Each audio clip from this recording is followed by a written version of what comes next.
अकबर और बीरबल की कहानी। जब बीरबल एक दिन के लिए राजा बना। भाग एक। आगरा का शाही महल उस सुबह कुछ अलग ही चमक रहा था। सूरज की सुनहरी किरणें संगमरमर की दीवारों से टकराकर पूरे दरबार को उजाले से भर रही थी। दरबारियों की कतारें लगी थीं और हर कोई बादशाह अकबर के आने का इंतजार कर रहा था। कुछ ही क्षणों बाद नगारे बजे। जहांपनाह, अकबर बादशाह पधार रहे हैं। अकबर अपने शाही वस्त्रों में सिंहासन पर आकर बैठे। उनके चेहरे पर हल्की मुस्कान थी, लेकिन आंखों में आज कुछ शरारत झलक रही थी। बीरबल हमेशा की तरह शांत भाव से अपने स्थान पर बैठे थे।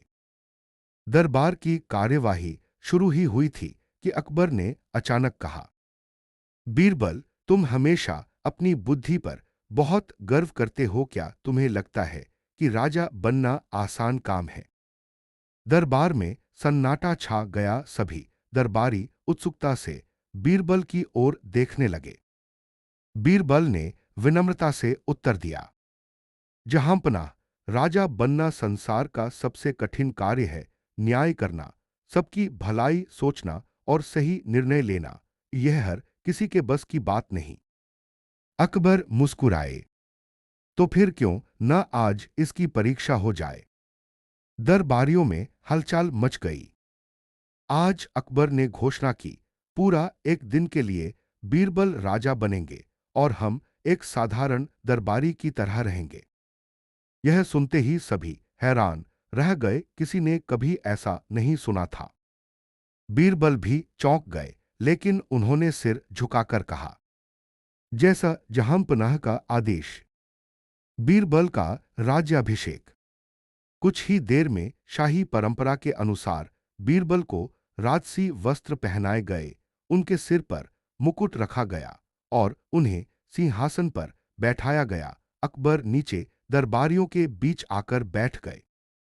अब बीरबल राजा थे, लेकिन जैसे ही वे सिंहासन पर बैठे, उन्हें एहसास हुआ कि यह कुर्सी जितनी शानदार दिखती है, उतनी ही भारी जिम्मेदारियों से भरी हुई है। पहला मामला तुरंत सामने लाया गया। दो किसान आपस में झगड़ते हुए दरबार में आए। पहला किसान बोला, महाराज, यह व्यक्ति मेरी जमीन पर कब्जा करना चाहता है। दूसरा किसान तुरंत बोला, नहीं महाराज, जमीन मेरी है, यह झूठ बोल रहा है। दरबारियों ने सोचा, अब देखना है बीरबल क्या करते हैं। बीरबल ने दोनों को ध्यान से देखा। उन्होंने तुरंत फैसला सुनाने के बजाय शांत स्वर में कहा, सच जानने के लिए जल्दबाजी नहीं करनी चाहिए। उन्होंने सैनिकों को आदेश दिया कि दोनों किसानों की जमीन का नक्शा, गांव के बुजुर्गों की गवाही और पुराने रिकॉर्ड तुरंत लाए जाए। अकबर नीचे बैठकर यह सब देख रहे थे। उनके चेहरे पर हल्की मुस्कान थी। कुछ देर बाद बीरबल स्वयं किसानों के साथ खेत देखने जाने का निर्णय लेते हैं। दरबारियों को आश्चर्य हुआ। कोई राजा खुद खेत देखने नहीं जाता था। लेकिन बीरबल जानते थे, न्याय दूर बैठकर नहीं किया जा सकता। खेत पर सच्चाई। जब सभी खेत पर पहुंचे, बीरबल ने ध्यान से मिट्टी, मेड़ और पेड़ों की स्थिति देखी। उन्होंने गांव के बुजुर्गों से पूछा, यह आम का पेड़ किसने लगाया था? एक बूढ़े व्यक्ति ने कहा, महाराज, यह पेड़ पहले किसान के पिता ने लगाया था, लगभग 20 साल पहले। बीरबल मुस्कुराए। अब उन्हें सच्चाई समझ आ चुकी थी। उन्होंने दोनों किसानों को पास बुलाया और कहा, जो व्यक्ति पेड़ की देखभाल करता है, वही असली मालिक होता है। पहला किसान तुरंत पेड़ के पास गया और उसकी सूखी शाखाएं साफ करने लगा, जबकि दूसरा किसान चुप खड़ा रहा। बीरबल ने फैसला सुनाया, जमीन पहले किसान की है। दूसरा किसान शर्मिंदा हो गया और अपनी गलती स्वीकार कर ली। गांव वाले बीरबल की न्यायप्रियता देखकर खुश हो गए। अकबर मन ही मन प्रभावित हुए। लेकिन यह तो सिर्फ शुरुआत थी। बीरबल को अभी पूरे दिन में ऐसे फैसले लेने थे जो उनकी बुद्धि, धैर्य और नेतृत्व की असली परीक्षा लेने वाले थे। उन्हें नहीं पता था कि शाम तक एक ऐसी समस्या आने वाली है जो पूरे राज्य को संकट में डाल देगी। जब बीरबल एक दिन के लिए राजा बना। भाग 2। सुबह का पहला न्याय सफलतापूर्वक करने के बाद बीरबल ने गहरी सांस ली। सिंहासन पर बैठते ही उन्हें समझ आ गया था कि राजा होना केवल आदेश देना नहीं, बल्कि हर निर्णय के पीछे सैकड़ों लोगों की जिम्मेदारी उठाना होता है। दरबार फिर से सज चुका था। अब अगला मामला पेश किया गया। इस बार शाही खजांची घबराया हुआ दरबार में आया। उसके हाथ कांप रहे थे। महाराज, उसने झुककर कहा, राजकोष से सोने के सिक्कों की एक थैली गायब हो गई है। दरबार में अचानक फुसफुसाहट शुरू हो गई। राजकोष से चोरी होना बहुत बड़ी बात थी। यह केवल चोरी नहीं, बल्कि राज्य की सुरक्षा पर सवाल था। बीरबल ने शांत स्वर में पूछा, राजकोष की रक्षा कौन कौन करता है? खजांची बोला, महाराज, 4 पहरेदार रात दिन पहरा देते हैं। बिना उनकी अनुमति कोई अंदर नहीं जा सकता। बीरबल ने तुरंत आदेश दिया, चारों पहरेदारों को दरबार में बुलाया जाए। कुछ ही देर में चारों सैनिक सामने खड़े थे। सभी ने एक स्वर में कहा कि उन्होंने कोई चोरी नहीं की। दरबारी सोच रहे थे कि अब बीरबल क्या करेंगे। अकबर नीचे बैठकर सब देख रहे थे। आज वे भी जानना चाहते थे कि बीरबल राजा बनकर कैसे निर्णय लेते हैं। बीरबल की अनोखी योजना। बीरबल ने तुरंत फैसला नहीं सुनाया। उन्होंने कहा, सच्चाई खुद सामने आएगी। उन्होंने चारों पहरेदारों को एक एक लकड़ी की छड़ी दी और कहा, ये जादुई छड़ियां हैं। जिसने चोरी की होगी उसकी छड़ी रात भर में 2 अंगुल लंबी हो जाएगी। कल सुबह सब अपनी छड़ी लेकर दरबार में आए। चारों पहरेदार घबराए हुए चले गए। दरबारियों को कुछ समझ नहीं आया। अकबर भी मुस्कुराते हुए सोच रहे थे, क्या सच में छड़ी बढ़ेगी? बीरबल शांत बैठे रहे। अगली सुबह, अगले दिन दरबार लगा। चारों पहरेदार अपनी अपनी छड़ी लेकर आए। बीरबल ने ध्यान से छड़ियों को देखा। 3 छड़ियां बराबर थीं, लेकिन एक छड़ी थोड़ी छोटी थी। बीरबल तुरंत बोले, चोर यही है। सभी चौंक गए। सैनिक डरते हुए बोला, महाराज, आपने कैसे पहचाना? बीरबल मुस्कुराए। छड़ी जादुई नहीं थी, लेकिन चोर डर गया कि उसकी छड़ी सच में लंबी हो जाएगी, इसलिए उसने रात में 2 अंगुल काट दी। सैनिक घुटनों पर गिर पड़ा और चोरी स्वीकार कर ली। दरबार तालियों से गूंज उठा। अकबर ने मन ही मन सोचा, राजा बनकर भी बीरबल वही है, बुद्धि से न्याय करने वाले। नई समस्या, दरबारियों की ईर्ष्या। लेकिन सभी लोग खुश नहीं थे। कुछ दरबारी जो पहले से ही बीरबल से जलते थे, आपस में फुसफुसाने लगे। अगर बीरबल एक दिन में इतना सम्मान पा गए तो बादशाह उन्हें और शक्तिशाली बना देंगे। उन्होंने बीरबल को मुश्किल में डालने की योजना बनाई। उन्होंने एक नकली शिकायत तैयार की कि एक व्यापारी पर भारी कर लगाया गया है और जनता राजा यानी बीरबल से नाराज है। जब व्यापारी दरबार में लाया गया, वह जोर जोर से रोने लगा। महाराज, मेरे ऊपर इतना कर लगाया गया कि मेरा व्यापार बंद हो जाएगा। दरबारियों ने सोचा, अब बीरबल गलती करेंगे। लेकिन बीरबल ने तुरंत फैसला नहीं दिया। उन्होंने व्यापारी से पूछा, तुम्हारा व्यापार क्या है? मिसालों का, महाराज। और पिछले साल कितना लाभ हुआ? व्यापारी हिचकिचाने लगा। बीरबल समझ गए कुछ गड़बड़ है। उन्होंने शाही लेखाकारों को बुलाकर रिकॉर्ड मंगवाए। सच्चाई सामने आई। व्यापारी ने टैक्स से बचने के लिए झूठ बोला था। बीरबल ने शांत स्वर में कहा, जो राज्य से ईमानदारी नहीं रखता वह दया का पात्र नहीं। उन्होंने सही कर निर्धारित किया, लेकिन साथ ही व्यापारी को व्यापार सुधारने की सलाह भी दी। जनता खुश हो गई। दरबारियों की योजना फिर असफल हो गई। अब दिन आधा बीत चुका था, लेकिन शाम से पहले एक ऐसी घटना होने वाली थी जो बीरबल की सबसे कठिन परीक्षा बनने वाली थी। एक पड़ोसी राज्य का दूत युद्ध की चेतावनी लेकर आने वाला था। क्या बीरबल बिना युद्ध के संकट टाल पाएंगे? भाग 3। दोपहर ढल रही थी। महल की ऊंची खिड़कियों से आती धूप धीरे धीरे कम हो रही थी। बीरबल पूरे ध्यान से दरबार की कार्यवाही संभाल रहे थे। अब तक उन्होंने कई कठिन फैसले किए थे, लेकिन असली परीक्षा अभी बाकी थी। अचानक महल के मुख्य द्वार पर तेज नगाड़े बजे। एक सैनिक तेजी से अंदर आया और झुककर बोला, महाराज, पड़ोसी राज्य का दूत संदेश लेकर आया है।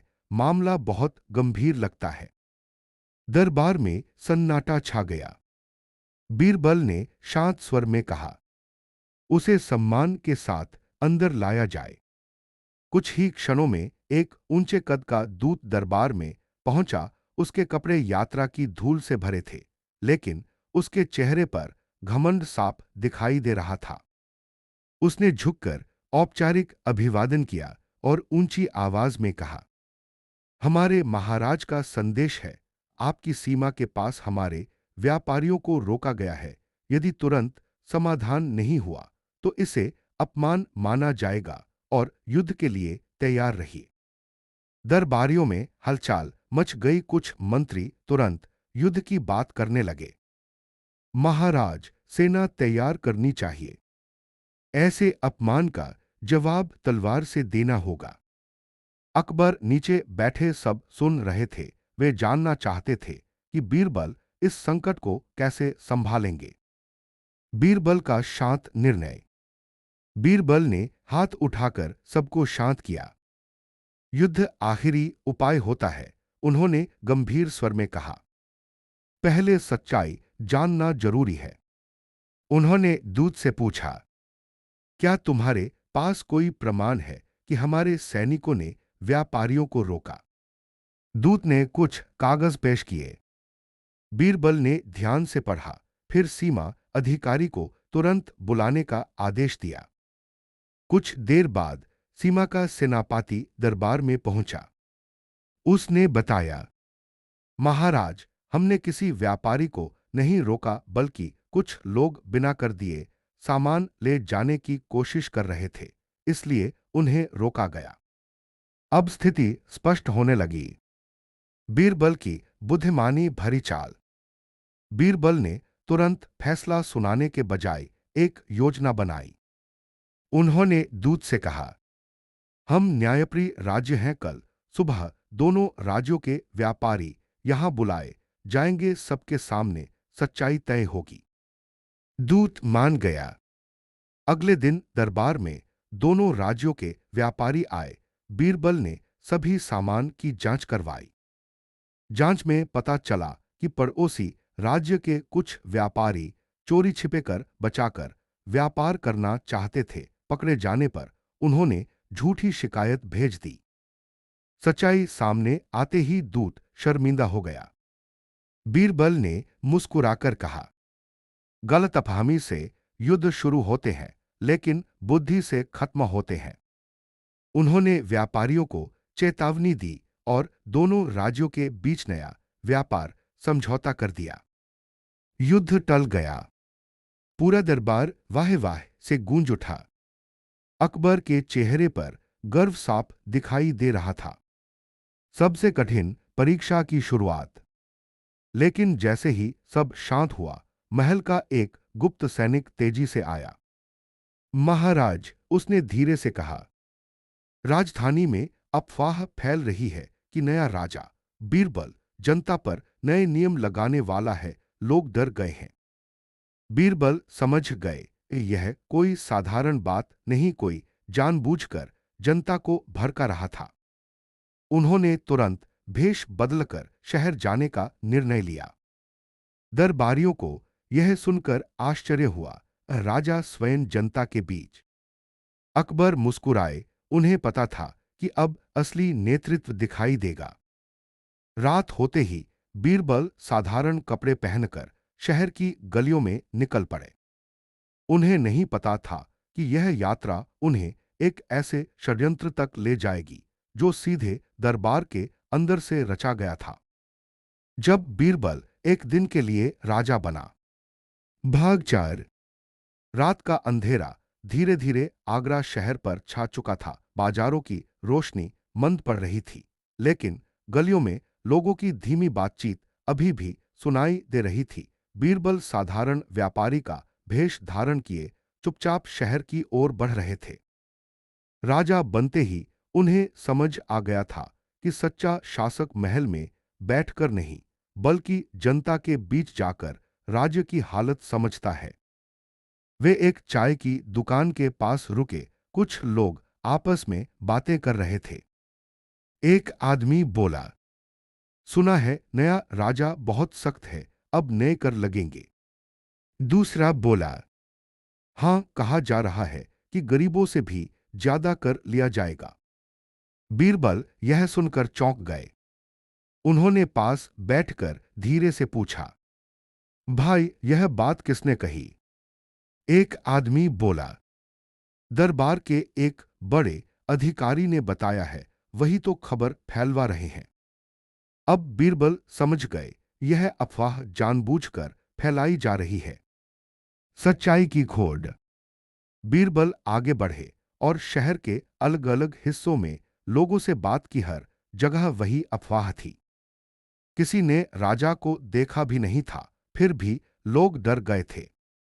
बीरबल ने सोचा, जिसे जनता का भरोसा नहीं मिलता, वह राजा कभी सफल नहीं हो सकता। उन्होंने तुरंत योजना बनाई। अगली सुबह दरबार में उन्होंने आदेश दिया, आज दरबार आम जनता के लिए खुला रहेगा। जो भी अपनी समस्या या सवाल पूछना चाहता है, वह सीधे आ सकता है। दरबारियों को यह सुनकर आश्चर्य हुआ, ऐसा पहले बहुत कम हुआ था। जनता का दरबार। कुछ ही देर में महल के बाहर लोगों की भीड़ लग गई। किसान, व्यापारी, कारीगर सभी अपनी जिज्ञासा लेकर आए।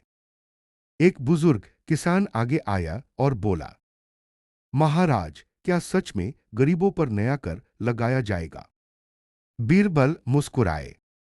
नहीं, उन्होंने स्पष्ट कहा, राज्य का नियम है, कर वही देगा जो देने में सक्षम हो। गरीबों की रक्षा करना राजा का कर्तव्य है। भीड़ में खुशी की लहर दौड़ गई। तभी एक युवक बोला, लेकिन यह बात तो दरबार के अधिकारी ने कही थी। बीरबल ने तुरंत सैनिकों को आदेश दिया, उस अधिकारी को दरबार में बुलाया जाए। कुछ देर बाद वह अधिकारी घबराया हुआ आया। षड्यंत्र का पर्दाफाश। बीरबल ने शांत स्वर में पूछा, क्या तुमने जनता में नए कर की अफवाह फैलाई? अधिकारी पहले मुकर गया, लेकिन जब गवाह सामने आए तो वह डर गया। आखिर उसने सच स्वीकार किया, महाराज, मैं बीरबल से ईर्ष्या करता था। मैं चाहता था कि जनता उनसे नाराज हो जाए। दरबार में सन्नाटा छा गया। अकबर नीचे बैठे यह सब देख रहे थे। अब उन्हें साफ दिख रहा था कि सत्ता मिलने पर भी बीरबल ने अहंकार नहीं, बल्कि धैर्य और न्याय चुना। बीरबल ने कठोर लेकिन न्यायपूर्ण फैसला सुनाया, जो व्यक्ति राज्य की शांति भंग करता है, वह बड़ा अपराधी है। तुम्हें पद से हटाया जाता है, लेकिन तुम्हें सुधार का अवसर भी दिया जाएगा। जनता ने राहत की सांस ली। दिन का अंतिम संकट। अब शाम होने लगी थी। बीरबल सोच ही रहे थे कि दिन समाप्त होने वाला है, तभी शाही सैनिक दौड़ते हुए आए।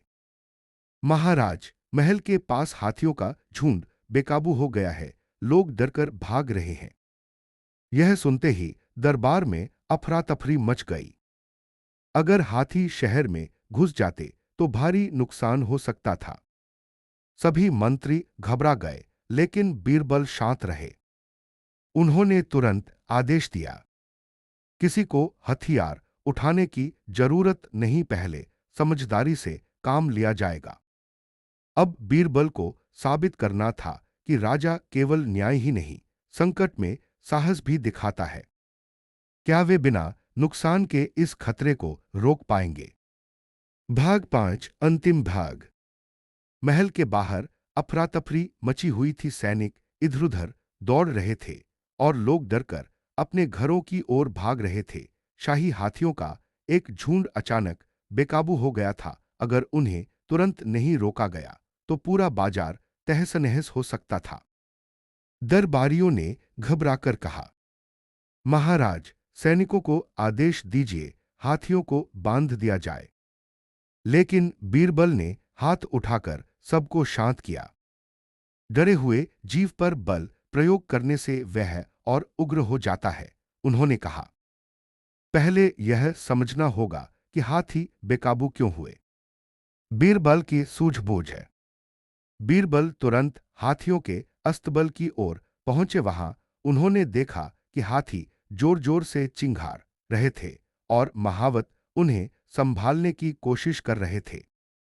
बीरबल ने महावत से पूछा, आज कुछ अलग हुआ क्या? महावत बोला, महाराज, पास में अचानक ढोलंगाड़े बजने लगे थे। तेज आवाज से हाथी डर गए।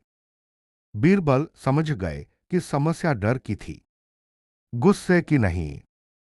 उन्होंने आदेश दिया, सभी शोर तुरंत बंद किया जाए। हाथियों के सामने उनकी पसंदीदा गन्ने और केले रखे जाए और केवल उनके अपने महावत ही पास जाए। धीरे धीरे शोर कम हुआ। महावत शांत आवाज में हाथियों को पुकारने लगे। कुछ ही समय में हाथी शांत होने लगे। थोड़ी देर बाद पूरा झुंड फिर से नियंत्रण में आ गया। लोगों ने राहत की सांस ली। सैनिक और दरबारी बीरबल की बुद्धिमानी देखकर हैरान रह गए। बिना किसी हिंसा के संकट टल गया था। अकबर का खुलासा। सूरज ढल चुका था। महल में फिर से दरबार सजाया गया। अब बीरबल का राजा बनने का एक दिन पूरा होने वाला था। अकबर सिंहासन के सामने आए और मुस्कुराते हुए बोले, बीरबल, आज तुमने न्याय किया, चोरी पकड़ी, युद्ध टाला, जनता का विश्वास जीता और संकट में धैर्य दिखाया। बताओ, राजा बनकर कैसा लगा?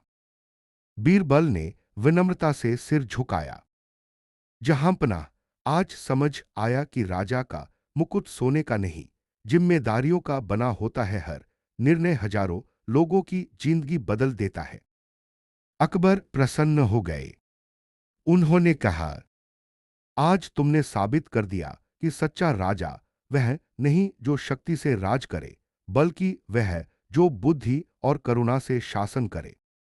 फिर अकबर ने स्वयं सिंहासन संभाला और घोषणा की, आज से पूरे राज्य में यह याद रखा जाएगा कि बुद्धि और न्याय सबसे बड़ी ताकत है। पूरा दरबार तालियों और जयकारों से गूंज उठा। कहानी की सीख। उस दिन के बाद दरबारियों की ईर्ष्या कम हो गई और जनता का विश्वास और भी मजबूत हो गया। बीरबल फिर से अपने मंत्री के स्थान पर लौट आए, लेकिन अब सभी उन्हें केवल मंत्री नहीं, बल्कि एक योग्य शासक की तरह सम्मान देने लगे। और अकबर को भी यह विश्वास हो गया कि उनके पास केवल एक सलाहकार नहीं, बल्कि एक सच्चा मित्र और बुद्धिमान मार्गदर्शक है। सीख। दाईं ओर इशारा करती तर्जनी सत्ता से बड़ा होता है जिम्मेदारी का भाव। दाईं ओर इशारा करती तर्जनी सच्चा नेता वही है जो बुद्धि